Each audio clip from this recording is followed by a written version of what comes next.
News કેપિટલના અહેવાલની ધારદાર અસર સર્જાઈ છે અને અહેવાલ બાદ સુરતમાં તંત્ર દોડતું થયું છે। અહેવાલ બાદ બ્રિજના સમારકામની કામગીરી શરૂ કરવામાં આવી છે। તો વરસાવી પાટિયા પાસે બ્રિજમાં તિરાડો પડી હતી અને તિરાડ પડવાની ઘટના સામે આવી। ત્યારબાદ ન્યૂઝ કેપિટલ દ્વારા અહેવાલ દર્શાવવામાં આવ્યો અને હવે તંત્ર દોડતું થયું છે। 10 મહિના પહેલા બનેલા બ્રિજમાં તિરાડો પડી હતી। सामान्य वरसादमां ब्रिजमां तिराडो पड़ता अनेक सवाल उठ्या हता। न्यूज केपिटले अहेवाल दर्शावता तंत्र दौड़तुं थयुं।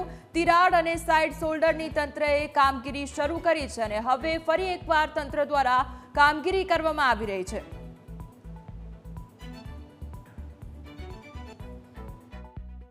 कीम मांडवी स्टेट हाईवे 65 ने जोड़तो तड़केश्वर मोसाली रोड पर जे शाह गाम है ત્યાં ગાડી કરોડો રૂપિયાના ખર્ચે જે બ્રિજ બનાવવામાં આવ્યો હતો અને આ બ્રિજની કામગીરી કરવામાં આવી હતી અને ત્યારબાદ બ્રિજ ખુલ્લો મૂકવામાં આવ્યો હતો લોકોને અવરજવર માટે।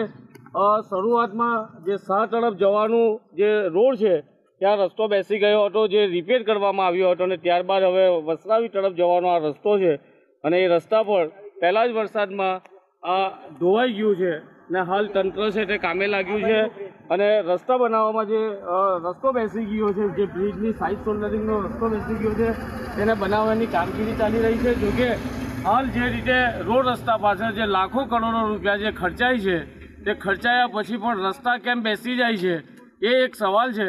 પરંતુ એક વાત ચોક્કસ છે કે આ બ્રિજ પરથી વારંવાર રસ્તો બેસી જવાની ઘટના બને છે તેને લઈને સ્થાનિક લોકો છે તો વારંવાર રજૂઆત કરતા આવ્યા છે। આપણી પાસે એક સ્થાનિક છે, આપણે એમની સાથે વાત કરવાનો પ્રયત્ન કરીએ। શું નામ છે આપનું? ઈમાનભાઈ, જે રીતે રસ્તો બેસી ગયો છે અગાઉ પણ આપણે રજૂઆત કરી હતી શાહ તરફનો રસ્તો બેસી ગયો હતો। આ એકદમ ભ્રષ્ટાચાર કામ છે। 4 અંગર ડામર પૂરેલું છે તો રસ્તો બેસી જ જવાનો। હજુ તો ચોમાસું બેઠું નથી તે પહેલાં તો રોડ બેસી ગયા, આશા જવાનો રસ્તો બેસી ગયો તો હવે એ ભ્રષ્ટાચાર નહીં કહેવાય તો શું કહેવાય છે? આ અકસ્માત આટલો મોટો અવર જવર વાળો લોકોના વાહન જો અહીંયાથી પસાર થતા હોય ને અકસ્માત સર્જાય તકલાદી કામ આપને લાગે છે કે વેઠ ઉતારી? હા, વેઠ ઉતારેલી છે, એકદમ વેઠ ઉતારી છે। તો આની રજૂઆત અધિકારીઓને કરી છે? એ લોકોને આગાડી કરી હતી પણ કોઈ નિરાકરણ આવ્યું નથી હજુ। આ ભ્રષ્ટાચાર જ છે। આ બેસી ગયો રસ્તો, આ પહેલા વરસાદમાં ધોવાયો? પહેલા જ વરસાદમાં બેસી ગયો। હમણાં છાટછૂટ આવી ગઈ ત્યારે રસ્તો બેસી ગયો તમારા જે શાહ તરફ જવાનો રસ્તો? હા, ને આ વસરાઈવાળા રસ્તા પર આજે સવારના બેસી ગયો। આ બાબતે રજૂઆત કરેલી અધિકારીઓને કરી હતી ને, હજુ કોઈ નિરાકરણ આવ્યું નથી। એટલે આજે જે બનાવવા આવ્યા છે તેનું શું કહેવું? એ લોકો હમણાં હતા કાને આવી ગયા ખબર નહીં આવે। સ્થાનિક લોકો કહી રહ્યા છે કે જે આ રસ્તો બન્યો છે તે રસ્તાના જે સાઇડ શોલ્ડરિંગના કામમાં પણ વેઠ ઉતારી છે અને શાહ તરફ જવાનો જે રસ્તાની જે ઢાળ આપી છે તે જોખમી છે। ચોમાસાની શરૂઆત થઈ ગઈ છે અને પહેલા જ વરસાદમાં જો રસ્તો બેસી જાય અને મોટા અકસ્માત થાય તો જવાબદાર કોણ તેનો સવાલ છે તે જનતા પૂછી રહી છે। Kiransinh Gohil, news capital, Surat. તો સુરતનો આ સમગ્ર મામલો કે જ્યાં સામાન્ય વરસાદ વરસો એમાં જ તિરાડો પડી ગઈ છે।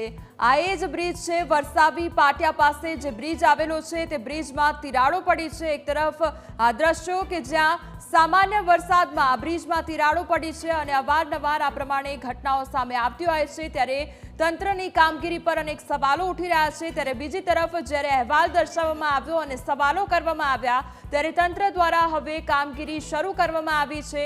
જે સમારકામ છે તે કરવામાં આવી રહ્યું છે।